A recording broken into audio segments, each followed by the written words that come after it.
എല്ലാവർക്കും സ്വാഗതം. ഈ റിവ്യൂ ഇഷ്ടപ്പെടുവാണെങ്കിൽ ഒന്ന് ലൈക്ക് ചെയ്തും സബ്സ്ക്രൈബ് ചെയ്തും സപ്പോർട്ട് ചെയ്യണേ. അപ്പോൾ ജലജ ദേവയാനിയോട് പറയുന്നുണ്ട്, ഏട്ടത്തി ഒരുപാട് ആ പെണ്ണിനെ ചന്തൂരി അങ്ങ് സ്നേഹിക്കുമൊന്നും വേണ്ട, പിന്നീട് അത് വലിയ പൊല്ലാപ്പാകും എന്ന് പറയുവാണ്.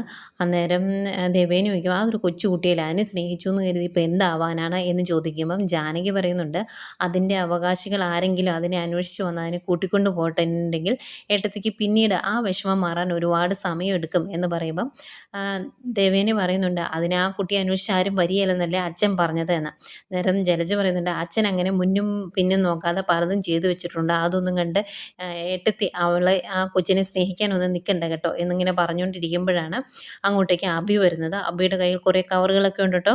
എന്നിട്ട് കയറി വരുന്നതേ ദേവേനി ചോദിക്കും, എന്താടാ ഇന്ന് എന്തൊക്കെയോ നീ വാങ്ങി കൂട്ടിയിട്ടുണ്ടല്ലോ എന്ന് ചോദിക്കുമ്പം, ഞാൻ എൻ്റെ അമ്മായിമാർക്കും അമ്മയ്ക്കും ഒക്കെ ഓരോ ഡ്രസ്സ് അങ്ങ് എടുത്തു എന്ന് പറയും. അന്നേരം ദേവയാനിക്കൊരു അത്ഭുതം. ദേവയാനി ചോദിക്കും, ഇതെന്താ അബി ഇങ്ങനെ, ഇതുപോലെയൊന്നും നീ ചെയ്യാറില്ലല്ലോ എന്നിങ്ങനെ ചോദിക്കുമ്പം, ഞാൻ നന്നായി തുടങ്ങി, ഇതിനു മുമ്പ് പല തെറ്റുകളും ഞാൻ ചെയ്തിട്ടുണ്ട്, അതുകൊണ്ട് അതിൽ നിന്നൊക്കെ മാറി നന്നാകാൻ തീരുമാനിച്ചു എന്ന് പറയുവാണ്. അന്നേരം ദേവയാനിക്ക് അതങ്ങ് വിശ്വസിക്കാൻ പറ്റുന്നില്ലേ. അന്നേരം ജലജ ചോദിക്കുന്നുണ്ട്, അതെന്താ ഇവിടെ എനിക്കും ആദർശനും മാത്രം നന്നായാൽ മതിയോ, ഇവൻ നന്നാവണ്ടേ എന്ന് ചോദിക്കുക. അന്നേരം അല്ല, ഇവൻ ഇങ്ങനെയൊന്നും അല്ലായിരുന്നു ഇതുവരെ, അതുകൊണ്ട് ചോദിച്ചതാണ് എന്ന് പറയുമ്പം അഭി പറയുന്നുണ്ട്, ഞാൻ ഏതായാലും നന്നാകാൻ തീരുമാനിച്ചു, നവി ഞാൻ നല്ല രീതിയിൽ സ്നേഹിക്കുന്നുണ്ട്, ഇനിയിപ്പം ഇവിടെ നന്നാകാനുള്ളത് അനിയും ആദർശമൊക്കെയാണ് ആദർശേട്ടനൊക്കെയാണ് എന്ന് പറയുമ്പം ദേവേനി ചോദിക്കും, അതെന്താണ് നീ അങ്ങനെ പറഞ്ഞതെന്ന്. അന്നേരം അഭി പറയുന്നുണ്ട്, അല്ല, ഇവിടെ ഒരു പെൺകുട്ടിയെ വിവാഹം കഴിപ്പിച്ച് കൊണ്ടുവന്നിട്ട് അവളെ ഒന്ന് സ്നേഹിക്കാൻ പോലും അവന് സമയമില്ല, അതുകൊണ്ട് പറഞ്ഞതാ എന്ന് പറയുമ്പം ദേവേനി പറയും, അനിയുടെ കാര്യം അവിടെ നിൽക്കട്ടെ, നീ ആദർശിനെ പറ്റി പറഞ്ഞത് എന്തിനാണ് എന്ന് ചോദിക്കും. അന്നേരം പറയുന്നുണ്ട്, അല്ല, ഇവിടെ നല്ല ആളായി കമ്പനിയുടെയൊക്കെ MD ആയിട്ട് ഇരിക്കുവാണല്ലോ ആദർശേട്ടൻ, എന്നും അങ്ങനെ തന്നെ ഇരിക്കട്ടെ എന്നാണ് ഞാൻ ഉദ്ദേശിച്ചത് എന്ന് പറയുക. അന്നേരം ദേവേനി പിന്നെയും ചോദിക്കും, നീ എന്താ മനസ്സിൽ വെച്ച് സംസാരിക്കുന്നത്, എനിക്ക് മനസ്സിലായില്ല എന്ന് പറയുമ്പോൾ, അല്ല, ഇങ്ങനെ നല്ല പിള്ള ആയിട്ട് നടക്കുന്നവരുടെ മനസ്സിൽ വലിയൊരു കടൽ കാണും, ചുഴികളും കാണും, അതൊന്നും പെട്ടെന്നൊന്നും ആർക്കും മനസ്സിലാകില്ല, പയ്യെ മനസ്സിലായിക്കോളും എന്ന് പറഞ്ഞിട്ട് അങ്ങ് പോവാട്ടോ. അന്നേരം ദേവയാനിക്ക് ഭയങ്കര സംശയമാണ്, ഇവൻ എന്തൊക്കെയാ പറയുന്നത്, ഇവൻ എന്തൊക്കെയോ മനസ്സിൽ വെച്ച് പെരുമാറുന്നുണ്ടല്ലോ എന്നിങ്ങനെ പറയുക. അന്നേരം ജലജ പറയുന്നുണ്ട്, അവൻ എന്ത് നല്ലത് ചെയ്താലും അതിന് കുറ്റം കണ്ടുപിടിക്കാൻ ഇവിടെയുള്ളവർക്ക് അറിയാവുള്ളൂ എന്നിങ്ങനെ പറയുക. അന്നേരം ദേവേനി പറയുന്നുണ്ട്, ഇതുവരെയുള്ള അവൻ്റെ സ്വഭാവം വെച്ച് അത് അങ്ങനെയൊക്കെ തന്നെയാണ്, അത് അങ്ങനെയല്ല എന്ന് അവൻ എന്ന് തെളിയിക്കുന്നു, അന്ന് ഞാൻ എൻ്റെ തീരുമാനം മാറ്റിക്കോളാം എന്ന് ദേവയാനിയും പറയുന്നുണ്ട്. പിന്നെയും അഭി പറഞ്ഞിട്ട് പോയതിനെപ്പറ്റി ചിന്തിക്കുവാണ് ദേവയാനി. പിന്നെ കാണിക്കുന്ന ചന്തുമോളെയാണ്. ചന്തുമോള് കളിച്ചുകൊണ്ടിരിക്കുമ്പോഴാണ് അങ്ങോട്ടേക്ക് അബി കയറി വരുന്നത്. അന്നേരം ഹായ് ചെറിയച്ച എന്ന് പറഞ്ഞ് വിളിക്കുന്നേക്കും അബിക്ക് അത് ഇഷ്ടപ്പെട്ടില്ല. നിന്നോട് ആരാടി എന്നെ ചെറിയച്ച എന്ന് വിളിക്കാൻ പറഞ്ഞത്, നീ എന്നെ അങ്കിളെന്നല്ലേ എന്നല്ലേ വിളിച്ചുകൊണ്ടിരുന്നത്, ആവശ്യമില്ലാതെ വിളിച്ചാലുണ്ടല്ലോ എന്നൊക്കെ പറഞ്ഞ് ദേഷ്യപ്പെടുന്നെങ്കിൽ അങ്ങോട്ടേക്ക് ജലജയും വരും. എന്നിട്ട് എന്താണ് എന്ന് ചോദിക്കുമ്പം പറയുവാണ്, ഇവിടെ എന്നെ കയറി ചെറിയച്ച എന്ന് വിളിച്ചേക്കുന്നു എന്ന്. അന്നത്തേക്കും ജലജയ്ക്കും ദേഷ്യം വരും. ജലജ ചോദിക്കുന്നുണ്ട്, നിന്നോട് ആരാ ഇങ്ങനെയൊക്കെ വിളിക്കാൻ പറഞ്ഞേ, ഇനിയിപ്പോൾ ഇവനെ ചെറിയച്ച എന്ന് വിളിച്ച സ്ഥിതിക്ക് ആദർശമാണോ നിൻ്റെ അച്ഛൻ, ആവശ്യമില്ലാത്തതൊക്കെ വിളിച്ചാലുണ്ടല്ലോ എന്ന് പറഞ്ഞിങ്ങനെ പേടിപ്പിച്ചുകൊണ്ടിരിക്കുമ്പോഴാണ് അങ്ങോട്ടേക്ക് നയന വരുന്നത്. അന്നേരം നയന ചോദിക്കുന്നുണ്ട്, നിങ്ങളെന്തിനാ ഈ കുഞ്ഞിനെ ഇങ്ങനെ ഇട്ട് പേടിപ്പിക്കുന്നത്, അതാകെ പേടിച്ചു പോയി എന്ന് പറയുമ്പോൾ, പിന്നെ അല്ലാണ്ട് വലിഞ്ഞു കയറി വന്നിട്ട് ഓരോരുത്തരും ഓരോ പേര് വിളിക്കുന്നു. ഈ പെങ്കൊച്ച അഭിയേനെ ഇളയച്ച എന്ന് വിളിച്ചേക്കുന്നു, ഇതിൻ്റെ ആവശ്യം എന്താ ഇവൾക്ക് എന്നൊക്കെ ചോദിക്കുമ്പം നയന പറയുന്നുണ്ട്, അതൊരു കൊച്ചു കുട്ടിയല്ലേ, അതിനെ മുത്തശ്ശൻ ഇങ്ങോട്ട് കൂട്ടിക്കൊണ്ട് വന്നു, ഏതായാലും അപ്പച്ചേനെ ഇങ്ങോട്ട് കൂട്ടിക്കൊണ്ട് വന്നതാണല്ലോ മുത്തശ്ശൻ, ആ സമയത്ത് ഇങ്ങനെയൊക്കെയായിരുന്നു ഇവിടെയുള്ളവർ പെരുമാറിയത് എന്ന് ചോദിക്കും. അന്നേരം ജലജ പറയുന്നുണ്ട്, എനിക്ക് രാജയോഗമാണ്, എൻ്റെ അച്ഛനും അമ്മയും എന്നെ ഉപേക്ഷിച്ചാലും ഞാൻ രാജയോഗത്തിൽ തന്നെ വാഴുമെന്നത് എൻ്റെ ജാതകത്തിൽ നേരത്തെ എഴുതി വെച്ചേക്കുന്ന, അത് മാറ്റാനൊന്നും ആർക്കും സാധിക്കത്തില്ല, ആ പേര് പറഞ്ഞ് ഈ പെണ്ണിനെ ഇവിടെ വലിയ ആളാകാനൊന്നും വിടണ്ട, അത് സാധിക്കുകയില്ല എന്ന് പറയും. എന്നിട്ട് ചന്തുമോളോടായിട്ട് പറയുന്നുണ്ട്, നീ കേട്ടോടി, ഇനി മേലാൽ ഇവനെ ആവശ്യമില്ലാത്ത എന്തെങ്കിലും വിളിച്ചിട്ടുണ്ടെങ്കിൽ എൻ്റെ സ്വഭാവം മാറും എന്നൊക്കെ പറഞ്ഞ് കൊച്ചിനെ കുറേ ചീത്തയും പറഞ്ഞിട്ടാണ് രണ്ടുപേരോട് അങ്ങോട്ട് പോകുന്നത് കേട്ടോ. അബിക്കാണെങ്കിൽ അതിലേറെ ദേഷ്യം മോൾ അങ്ങനെ വിളിച്ചതില്ല. ഏതായാലും അവർ പോയി കഴിയുമ്പോഴേക്കും മോള് വിഷമിക്കേണ്ട, അവരങ്ങനെയൊക്കെ പറയും, ആർക്ക് എന്തൊക്കെ പറഞ്ഞാലും മോൾക്ക് ഇവിടെ യാതൊരു കുറവും വരാതെ നയന അമ്മ നോക്കിക്കോളാം എന്നൊക്കെ പറഞ്ഞങ്ങ് ആശ്വസിപ്പിക്കുവാണ് നയന. ഈ സമയം ആദർശ പുറത്ത് ലാപ്പിൽ എന്തൊക്കെയോ പണികൾ ചെയ്തുകൊണ്ടിരിക്കുമായിരുന്നു. അങ്ങോട്ടേക്ക് കൊച്ചിനെയും കൊണ്ട് വരുവാണ് നയന. എന്നിട്ട് ആദർശേട്ടൻ ഭയങ്കര തിരക്കിലാണോ എന്ന് ചോദിക്കും. എന്നിട്ട് കണ്ടോ അച്ഛൻ ഭയങ്കര തിരക്കിലാണ് എന്ന് പറയുമ്പോഴത്തേക്കും ആദർശന് ദേഷ്യം വരുവേ. ആദർശ് ഇങ്ങനെ ദേഷ്യപ്പെട്ട് നോക്കുമ്പോഴേക്കും, എന്താ ആദർശേട്ടൻ ഇങ്ങനെ നോക്കുന്നത്, മോൾ ആകെ പേടിച്ചു പോയല്ലോ, ഇങ്ങനെയൊന്നും നോക്കരുതെന്ന് പറയുമ്പം, എന്തിനാ ആവശ്യമില്ലാത്ത വിളിക്കുന്നത്, ഇത്രയും നാളും അങ്കിൾ എന്നല്ലേ വിളിച്ചുകൊണ്ടിരുന്നത്, അത് അങ്ങനെ തന്നെ വിളിച്ചാൽ മതി എന്ന് പറയും. അന്നേരം നയന പറയുന്നുണ്ട്, ഇതുപോലെ തന്നെയാണ് അകത്ത് നടന്നത്, മോൾ അറിയാതെ അഭിയനെ ഒന്ന് ഇളയച്ചാന്ന് വിളിച്ചു, അതിന് രണ്ടുപേരും കൂടെ മോളെ കൊല്ലാൻ വന്നു, അതാകെ പേടിച്ചിരിക്കുകയാണ് എന്ന് പറയും. അന്നേരം ആദർശ് പറയുന്നുണ്ട്, എന്തിനാന്ന് ആവശ്യമില്ല ആവശ്യമില്ലാത്തതൊക്കെ വിളിക്കുന്നത്? ഇനിയിപ്പോൾ ഇളയച്ചൻ അച്ഛനാകുമോ എന്നറിയില്ലല്ലോ, അതുകൊണ്ട് വിളിക്കുന്ന പോലെ അങ്ങ് വിളിച്ചാൽ മതിയെന്ന് പറയും. അന്തേക്കും നയന മോൾ ഇതൊന്നും കണ്ട് വിഷമിക്കണ്ട കേട്ടോ, അങ്കിള് ചില സമയത്ത് സ്നേഹിക്കും, ചില സമയത്ത് ദേഷ്യപ്പെടും, അത് അങ്കിളിൻ്റെ ഒരു സ്വഭാവമാണ് എന്ന് പറഞ്ഞിട്ട് മോളെ കളിക്കാനായിട്ട് ഇങ്ങ് വിടും. എന്നിട്ട് ആദർശനോട് പറയുന്നുണ്ട്, മോളെ ഇങ്ങനെ വിഷമിപ്പിക്കരുത്, ഇവിടെയുള്ള എല്ലാവരും മോളെ വിഷമിപ്പിക്കാൻ വേണ്ടി നിൽക്കുന്നതാണ്.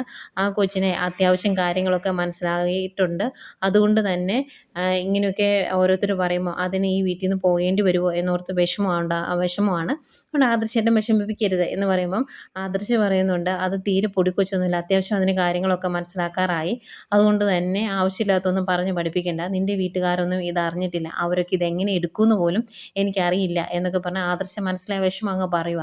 അന്നേരം നയന പറയുന്നുണ്ട്, അതൊന്നും ഓർത്ത് ആദർശേട്ടൻ വിഷമിക്കേണ്ട, ഞാൻ കൂടെ ഉണ്ടല്ലോ, അതുപോലെ മുത്തച്ഛനും മുത്തശ്ശിയും ഒക്കെ കൂടെയുണ്ട്, നമ്മൾ ചെയ്യുന്നൊരു നന്മയാണ്, അതുകൊണ്ട് അവസാന വിജയം നമുക്ക് തന്നെയായിരിക്കും, അതുകൊണ്ട് ആദർശേട്ടൻ ഇതൊന്നും ഓർത്ത് ടെൻഷൻ ആകണ്ട എന്നൊക്കെ പറഞ്ഞിട്ട് നയന പറയുവാണ്, ഞാൻ അകത്തോട്ട് ചെല്ലട്ടെ, ഇനിയും വേറെ ആരെങ്കിലും ആ കൊച്ചിനെ പേടിപ്പിക്കുകയും വഴക്ക് പറയുകയൊക്കെ ചെയ്യും, അതിൻ്റെ അടുത്തോട്ട് ചെല്ലട്ടെ എന്ന് പറഞ്ഞാൽ അകത്തേക്ക് പോവാണ്.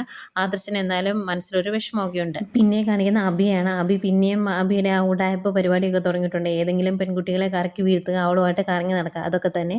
അങ്ങനെ ആ പെൺകുട്ടിയുടെ ഈ കാര്യങ്ങളൊക്കെ പറയുന്നുണ്ട്, എല്ലാവരെയും ഞാൻ കുപ്പിയിലാക്കി വെച്ചേക്കുക, അതുകൊണ്ട് എന്നെ ആരും സംശയിക്കില്ല എന്നൊക്കെ അബി പറയുന്നുണ്ട് കേട്ടോ. എന്നിട്ട് നവ്യയുടെ കാര്യവും പറയുന്നുണ്ട്, നവ്യനെ പ്രസവ സമയത്ത് ഞാൻ നന്നായിട്ട് അങ്ങ് സ്നേഹിച്ചു, അവൾ പറഞ്ഞതെല്ലാം മേടിച്ചു കൊടുക്കുകയൊക്കെ ചെയ്തു, അതുകൊണ്ട് അവൾ പിന്നെ ഇനി എന്നെ സംശയിക്കത്തൊന്നുമില്ല എന്ന് പറയുമ്പോൾ ആ പെങ്കുച്ചി ചോദിക്കുന്നുണ്ട്, എല്ലാവരോടും ഇങ്ങനെ തന്നെയൊക്കെയാണോ പെരുമാറിക്കൊണ്ടിരിക്കുന്നത് എന്ന്. അന്നേരം അങ്ങനെയൊന്നുമില്ല, ഇവൾ എൻ്റെ ജീവിതത്തിലേക്ക് വലിഞ്ഞു കയറി വന്നതാണ്, അതുകൊണ്ട് അവളോട് എനിക്ക് മനസ്സുകൊണ്ട് അങ്ങ് ശരിക്കും തുറന്ന് അടുക്കാൻ പറ്റിയല്ല എന്ന് പറയും കേട്ടോ നവ്യയുടെ കാര്യം. അന്നേരം നവ്യ വിളിക്കുവേ, അപ്പം എടുക്കാൻ കഴിയാഞ്ഞിട്ട് കട്ട് ചെയ്യും. അന്നേരം പെങ്കുച്ചി ചോദിക്കും, അതെന്തിനാ കട്ട് ചെയ്തെന്ന് ചോദിക്കുമ്പോൾ, വിളിച്ചു കഴിഞ്ഞാൽ ഭയങ്കര ശല്യമാണെന്നേ, സ്നേഹിക്കുന്ന പോലെ അങ്ങ് അഭിനയിക്കാൻ തുടങ്ങിയ പിന്നെ ശല്യമാണ്, പിന്നെ വേറെ നിവൃത്തിയില്ലാത്തതുകൊണ്ടാണ് എന്നൊക്കെ പറയും. എന്നിട്ട് ആ പെങ്കുച്ചിനോട് പറയുന്നുണ്ട്, അതിൻ്റെ വിവാഹം കഴിഞ്ഞ് ഗൾഫിലോട്ടൊന്നും പോകണ്ട, നമുക്കിവിടെ അത്യാവശ്യം നല്ല രീതിയിൽ ജീവിക്കാം, എന്നെ 3 ബ്രാഞ്ച് ഏൽപ്പിക്കും, അപ്പം നിന്നെ ഒരു ബ്രാഞ്ച് ഞാൻ റിസപ്ഷനിൽ നിർത്താം എന്നൊക്കെ പറഞ്ഞ് ഒരുപാട് മോഹന വാഗ്ദാനങ്ങളൊക്കെ കൊടുക്കുന്നുണ്ട്. പിന്നെ കാണിക്കുന്നത് നമ്മുടെ നയനയാണ്. അനി ഫയലൊക്കെ നോക്കിക്കൊണ്ടിരിക്കുമ്പം ചായ കൊണ്ട് കൊടുക്കും നയന. എന്നിട്ട് 3 ബ്രാഞ്ച് ഏൽപ്പിച്ചപ്പം ഒരുപാട് ബുദ്ധിമുട്ടായോ എന്ന് ചോദിക്കുമ്പം, നല്ല 3 മാനേജർമാരെയും ഏട്ടൻ തന്നിട്ടുണ്ട്, അതുകൊണ്ട് കുഴപ്പമില്ല, പിന്നെ ഇത്തിരി ബുദ്ധിമുട്ടാണ് പണി പഠിച്ചു വരാൻ എന്ന് പറയും. അന്നേരം അനി തിരിച്ചു പറയുന്നുണ്ട്, ആദർശൻ ഇപ്പോൾ ഇത്തിരി കൂളായിട്ടുണ്ട്, അതെങ്ങനെയാണെന്ന് ചോദിക്കുമ്പം ആദർശേട്ടന് കുറച്ച് പ്രശ്നങ്ങളുണ്ടായിരുന്നു, മനസ്സ് തുറന്ന് സംസാരിച്ചപ്പം അത് ഏകദേശം സോൾവായി, ഇപ്പോഴും ചെറിയ പ്രശ്നങ്ങളൊക്കെ ഉണ്ട്, അതിനുള്ള പരിഹാരവും ഞാൻ കണ്ടിട്ടുണ്ട് എന്ന് പറയും. അന്നേരം അതിൻ്റെ കൂടെ പറയുവാണ്, മനസ്സ് തുറന്ന് സംസാരിച്ചിട്ടുണ്ടെങ്കിൽ ഏത് പ്രശ്നത്തിനും പരിഹാരം കിട്ടും അനി, അത് ചെയ്യാത്തതാണ് എല്ലാവരുടെയും പ്രശ്നം എന്ന് പറയുമ്പം അനി ചോദിക്കുവാണ്, ഞാൻ അങ്ങനെ മനസ്സ് തുറന്ന് ഏട്ടത്തിയോട് കുറച്ച് കാര്യങ്ങൾ പറഞ്ഞായിരുന്നു, പക്ഷേ അതിൻ്റെ ഒരു ഫലവും എനിക്കുണ്ടായില്ല, അതെന്തായെന്ന് ചോദിക്കുമ്പം നയന പറയുവാണ്, അന്ന് അത് തുറന്നു പറഞ്ഞുകൊണ്ട് അതിൻ്റെ പരിഹാരം കണ്ടു, അതുകൊണ്ടാണ് അനിയും അനാമികയും തമ്മിലുള്ള വിവാഹം നടന്നത്, അല്ലെങ്കിൽ നിങ്ങളിപ്പോഴും അനിയും നന്ദുവും ഇപ്പോഴും പ്രേമിച്ച് നടന്നേനെ, അനിയുടെ വിവാഹവും നടക്കുകയില്ലായിരുന്നു എന്ന് പറയുമ്പം അനി പറയുന്നുണ്ട്, അവളുടെ കൂടെയുള്ള ജീവിതം എനിക്ക് മടുത്തു, എങ്ങനെയെങ്കിലും ഒന്ന് രക്ഷപ്പെടുത്തി തരാമോ എന്നിങ്ങനെ ചോദിക്കുക. അന്നേരം നയന പറയുന്നുണ്ട്, നീ ഇങ്ങനെയൊന്നും വിചാരിക്കാതെ അവളെ സ്നേഹിക്കുക, അപ്പോൾ എല്ലാ കാര്യങ്ങളും ശരിയാകും എന്ന് പറയുമ്പം അനി പറയുന്നുണ്ട്, അവൾ ലോകം ഉടായ്പാണ്, അവളുടെ വീട്ടുകാരും അങ്ങനെയാണ്, ഏറെക്കുറെ എല്ലാവർക്കും അത് മനസ്സിലായിട്ടുണ്ട്, മനസ്സിലാകാത്തത് എൻ്റെ അമ്മയ്ക്ക് മാത്രമാണ് എന്ന് പറയുമ്പം നയന പറയുവാണ്, എങ്കിൽ അമ്മയ്ക്ക് വേണ്ടി അത്യാവശ്യം ഒന്ന് അഡ്ജസ്റ്റ് ചെയ്ത് അവളെ ഒന്ന് സ്നേഹിക്കാനി എന്ന് പറഞ്ഞിട്ട് നയന അങ്ങോട്ട് പോകും. അന്നേരം ദേഷ്യം വരുന്നുണ്ട് കേട്ടോ എനിക്ക്. പിന്നെ കാണിക്കുന്നത് ചന്തുമോൾ അനാമികയുടെ റൂമിലോട്ട് ചെല്ലുന്നതാണ്. ആ റൂമിൽ ചെന്ന് പൊട്ടോ എന്തോ എടുത്ത് നോക്കുമ്പോഴാണ് അനാമിക അങ്ങോട്ട് കയറി വരുന്നത്. അനാമികയ്ക്ക് ദേഷ്യം വരും, നീ എന്തിനാണ് എൻ്റെ മുറി കയറി ആവശ്യമില്ലാത്തൊക്കെ എടുത്തത് എന്ന് ചോദിച്ച് അടി കൊടുത്തുകൊണ്ടിരിക്കുമ്പോഴാണ് അങ്ങോട്ട് അനി കയറി ചെല്ലുന്നത്. അന്നേരം അനി പിടിച്ചു മാറ്റും കൊച്ചിനെ, എന്നിട്ട് ചോദിക്കും, എന്ത് പണിയാണ് നീ കാണിച്ച്, ഈ കൊച്ചു കുട്ടിയോട് പോലും ഇങ്ങനെയാണ് നീ പെരുമാറുന്നത് എന്ന് ചോദിക്കുമ്പം അനാമിക പറയുന്നുണ്ട്, എവിടെയെങ്കിലും കിടന്ന് വലിഞ്ഞു കയറി വന്ന ഒരു പെങ്കൊച്ച, അതിനെ സ്നേഹിക്കാനൊന്നും എനിക്ക് പറ്റില്ല, എൻ്റെ മുറി കയറിയിട്ടുണ്ടെങ്കിൽ ഞാൻ ഇനിയും ഇതുപോലെ തന്നെ പ്രതികരിക്കും, എനിക്കിതിനെ കാണുന്നത് തന്നെ ഇഷ്ടമല്ല എന്നൊക്കെ പറയുമ്പം അനി ചോദിക്കുന്നുണ്ട്, നിനക്ക് പിന്നെ ഇഷ്ടമുള്ളത് പുറത്ത് കഞ്ചാവും അടിച്ച് വെളിവില്ലാതെ നടക്കുന്ന കുറേമാരെയാണല്ലോ, അവരോട് ചേർന്നിരിക്കുമ്പോൾ ഈ ബുദ്ധിമുട്ടൊന്നും കാണാറില്ലല്ലോ എന്ന് പറയുമ്പോൾ ആവശ്യമില്ലാത്തത് അനി സംസാരിക്കരുത് എന്ന് പറയും. അന്നേരം അനി പറയുന്നുണ്ട്, ഇതൊക്കെ നിൻ്റെ അച്ഛൻ്റെ അമ്മയുടെയും കുഴപ്പം കൊണ്ടാണ്, മക്കളെ നന്നായിട്ട് വളർത്തണം, അല്ലെങ്കിൽ ഇങ്ങനെയൊക്കെ സംഭവിക്കുമെന്ന് പറയാം.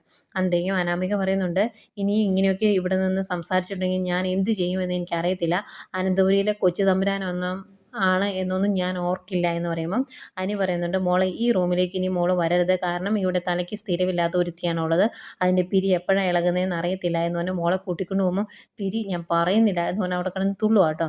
ഏതായാലും മോളെ എടുത്തുകൊണ്ട് താഴേക്ക് വരുമ്പോൾ മോള് കരയുന്നത് നയന കാണും. അന്നേരം എന്താ പറ്റിയെന്ന് ചോദിക്കുമ്പോൾ ഈ സംഭവം പറയൂ കേട്ടോ.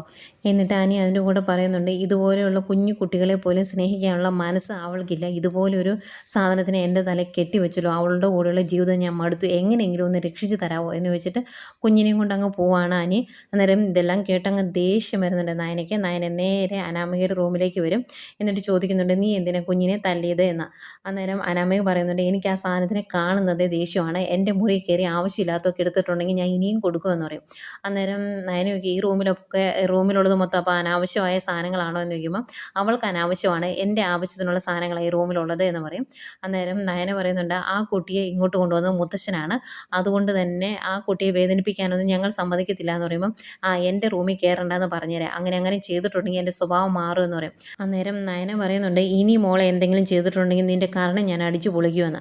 അന്നേരം പിന്നെ നിങ്ങളിങ്ങോട്ട് തല്ലാൻ വന്നാൽ മതി, അങ്ങനെ തല്ലിയിട്ടുണ്ടെങ്കിൽ ഞാനും തിരിച്ച് തല്ലും എന്ന് പറയുമ്പം നയന ചോദിക്കുന്നുണ്ട്, ഇതിനു മുമ്പ് ഞാനും ചേച്ചിയും ഒക്കെ നിനക്കിട്ട് തന്നിട്ടുണ്ട്, എന്നിട്ട് എന്തേ നീ തിരിച്ച് തരാത്തത് എന്ന് ചോദിക്കുമ്പം ഇനി അങ്ങനെ ആയിരിക്കുകയില്ല എന്ന് പറയും. അന്നേരം നയന പറയുന്നുണ്ട്, നീ ഇവിടെ കാണിച്ചു കൂട്ടിയതൊക്കെ എനിക്ക് നല്ല രീതിയിൽ അറിയാം, ആ പാലിൽ വിഷം ചേർത്ത കാര്യമുണ്ടല്ലോ, അത് ബാക്കിയുള്ളവരോടൊന്നും ഞാൻ പറയാത്തത് നീയും അനിയും തമ്മിലുള്ള ജീവിതം നഷ്ടപ്പെടാതിരിക്കാൻ വേണ്ടിയാണ് എന്ന് പറയുമ്പോൾ, പിന്നെ നിങ്ങളുടെ ഒരു ഔദാര്യം, എന്നെ ഭീഷണിപ്പെടുത്താൻ വേണ്ടിയല്ലേ നിങ്ങളത് കരുതി വെച്ചേക്കുന്നത് എന്ന് ചോദിക്കും. അന്നേരം നയന പറയും, എനിക്ക് നിന്നെ ഭീഷണിപ്പെടുത്തേണ്ട കാര്യമൊന്നുമില്ല, എങ്കിലും ഈ കാര്യം എല്ലാവരോടും പറഞ്ഞേക്കാം എന്ന് പറഞ്ഞ് നയന പോകാൻ തുടങ്ങുമ്പോഴേക്കും പെട്ടെന്ന് അനാമിക്ക് ടെൻഷൻ, നിങ്ങൾ ആവശ്യമില്ലാത്ത കാര്യങ്ങളൊന്നും ചെയ്യരുത് കേട്ടോ എന്ന് പറയുമ്പം ദേഷ്യപ്പെട്ട് തിരിഞ്ഞു നിൽക്കുവാണ് നയന. ഇത്രയും കാണിച്ചുകൊണ്ടാണ് ഇന്നത്തെ എപ്പിസോഡ് അവസാനിക്കുന്നത്.